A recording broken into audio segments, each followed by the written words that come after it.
సరోజనమ్మా. ఏమిటండి? ఏడే నీ పుత్రరత్నం ఇంటి పట్టున ఉండడా? కొండలకి వెంట్రుకలు ముడివేస్తూనే ఉంటాడా?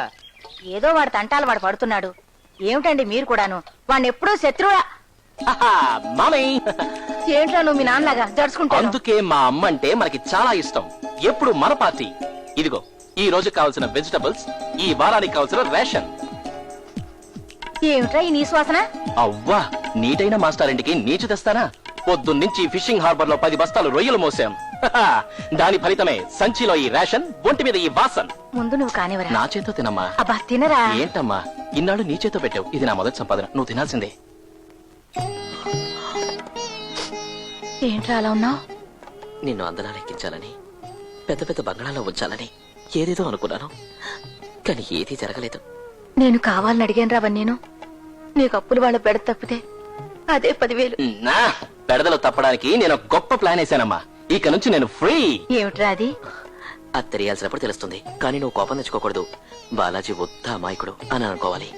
ఒకవేళ నాన్నగారికి కోపం వచ్చినా ఆయన కోపం తగ్గిపోయిన తర్వాత బాలాజీ ఉత్తి అమాయకుడండి, ఏ దురుద్దేశంతోనూ చేయలేదు, ఏ దిక్కు తోచక చేసాడు అని సర్ది చెప్పాలి, సరేనా?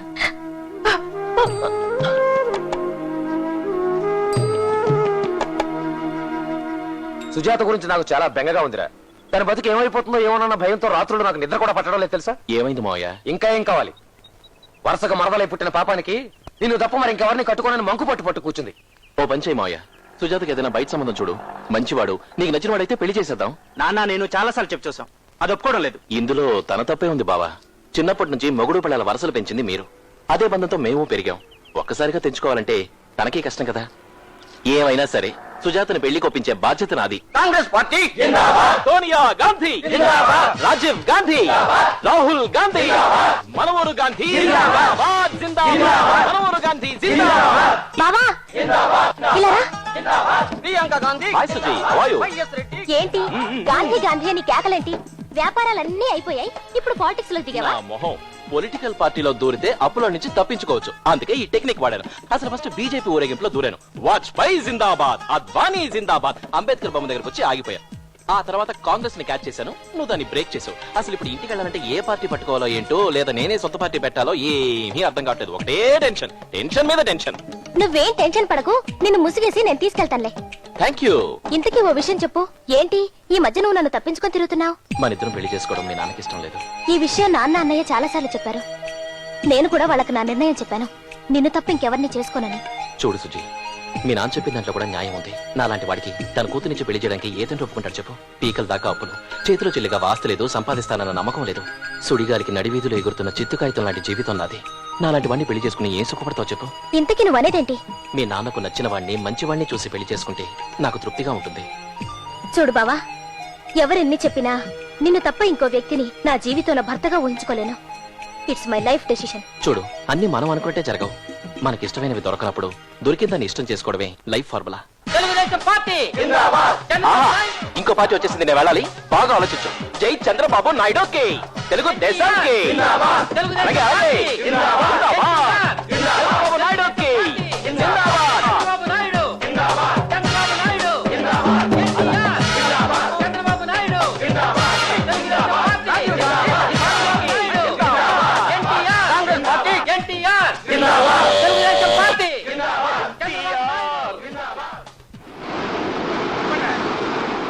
మాస్టర్ ఇంటికి తీసుకెళ్ళండి. మా వాళ్ళు సెర్చింగ్ ఆపేశారు. బాడీ ఎక్కడుందో తెలియలేదు. త్వరగానే మేము ఇన్ఫార్మ్ చేస్తాం. తీసుకెళ్ళండి.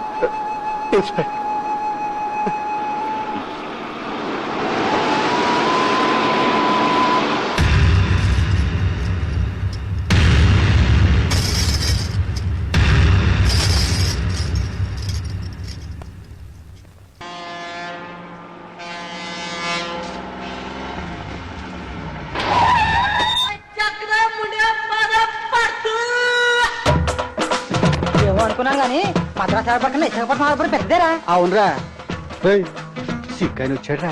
సిగ్నల్ కాకపోతుంటారా? వాళ్ళు ఎందుకురా అంత పెద్ద తలపాగా చుట్టుకుంటారు? మెదడు కాపలాగా ఉంటదని. అలాగా చూస్తున్నారా? ఆయనకి తెలుగు తెలియదులే, ఏమైనా చెప్పుకోవచ్చు. చిక్కు చిక్కు చింత తోటలో తొక్కని అవుతారా మీరు? తొక్కు పత్తరదే పుత్తర్. ఏమిట్రా మీరు మాట్లాడేది? నాకు తెలుగు రాదనుకుంటున్నారా? 40 సంవత్సరాల కిందట పంజాబ్ నుంచి ఇక్కడికి వచ్చి సెటిల్ అయిన సిక్కు కుటుంబం మాది. శ్రీకృష్ణుడు చెప్పిన భగవద్గీత చదివానురా. శ్రీశ్రీ రాసిన మహాప్రస్థానం కంఠస్థం చేశానురా. కనీసం ఆ పేర్లను తెలుసంట్రా మీకు? చౌరంక బచ్చే. పండ్రా పొండి పొండి. ఏమనుకోకుండా అయ్యారు, వాళ్ళు మాత్రం నుంచి ఈ మధ్య వచ్చారు. సరే అసలే గాని పెంచలా ఎక్కడ ఆడింకా మీ బాగా ఇవ్వలేదండి.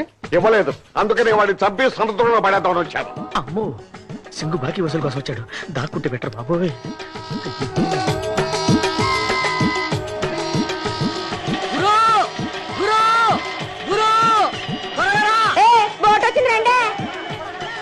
ఇవాళ వీడు బోటు తీసేసుకోవాలి.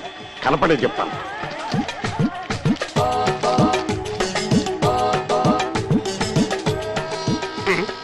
ఎవరు తెల్లారిగానే మందేశారా? అరే సూర్య నమస్కారం చేస్తుంటే మందేశాడంట. నమస్కారం. ఎక్కడికి పెంచలేగాడు, వీడు మాత్రం కనపడ్డు. పెంచే బోటు ఒకసారిగా వస్తుంది. నా బోటే అరే ఓ ఎక్కడికి పారిపోతావు? పారిపోవడం కాదు సార్, నా బోట్ వస్తుంది వెళ్తున్నాను. నీ బోట్ సంగతి తర్వాత ముందు నా బాకీ. బోట్ వస్తే డబ్బులు వస్తే బాకీ తీస్తాను, వదిలిపెట్టండి సార్. వదిలిపెడితే నువ్వు పారిపోతావు, మళ్ళీ దొరకవు. సర్లేండి, గట్టిగా పట్టుకోండి. పట్టుకున్నాను. మీకు నేను ఎంత ఇవ్వాలండి? 2.5 లక్షలు. అంతే కదండి. అవును. ఇప్పుడు నా బోట్ వచ్చిందండి, అందులో చేపలు వస్తాయండి. వాటి 40 వేసాం అనుకోండి, ఎంత అదంతా వద్దండి? నువ్వే చెప్పు. 1,50,000 వద్దండి. అది మీకు ఇచ్చాను అనుకోండి, మరి మిగతా 1,00,000. రేపు మళ్ళీ నా బోట్ వద్దండి. మళ్ళీ ఎంత వద్దండి నాకు? 1,00,000. ఆ 1,00,000 కూడా మీకు నేను ఇచ్చాను అనుకోండి, మొత్తం మీకు నేను ఎంత 3 ఇచ్చాను? లక్షలు. మీకు నేను ఎంత ఇవ్వాలండి? 2.5 లక్షలు. మీరు నాకు ఎంత ఇవ్వాలండి? 50,000. చేది మరి 50,000 ఎప్పుడు ఇస్తారండి?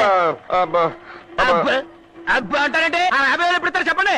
లెక్క చూసిస్తాను. ఏంటండి లెక్కలు చూస్తున్నది? మీదేమో సిమెంట్ మాదేమో బురదనా? ఎప్పుడు లెక్కలు చూస్తారు? ఎప్పుడు ఇస్తారు చెప్పండి. ఇస్తారు కదా, వెళ్ళి పొడి చూసుకో. ఏంటంటే చూసుకోవడం అంతా లేకున్నాను. ఇదో ఏమంటే సింగ్ గారు, మీరు పెద్దవాళ్ళు కాబట్టి గౌరవంగా చెప్తున్నాను. నా డబ్బులు దగ్గర పంపించేయండి అంతే. పంపిస్తాను, వెళ్ళు. ఆగు.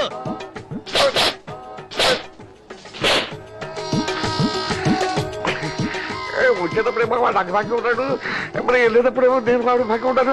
ఇది వస్తున్నాను రా నా బంగారు బుజ్జి, నా బంగారు సంచి. ఒరేయ్ నువ్వు 3 రోజులు వస్తావు అనుకున్నాను కానీ 2 రోజుల్లోనే వచ్చావురా. నాకు చాలా సంతోషంగా ఉంది. రే ఆడికి 1,00,000 అని చెప్పాను కానీ నువ్వు 3 లక్షలు సరుకు పైన తెచ్చుంటావురా. ఎక్కడా? ఏంట్రా ఓ రొయ్య పిల్ల లేదు, ఓ బొమ్మడే పిల్ల లేదు, ఇంత సొరసా బుక్ లేదు ఏంట్రా? అంతకంటే పెద్ద చేపనే తెచ్చాను గురు. ఎక్కడ్రా? అదిగో చూడు.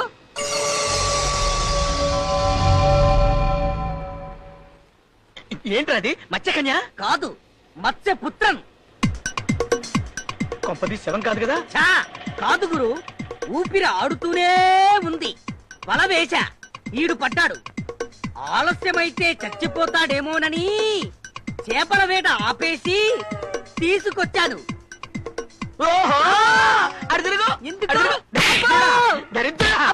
రేయ్ 2 రోజులు అప్పు తీరుస్తానన్నా రా.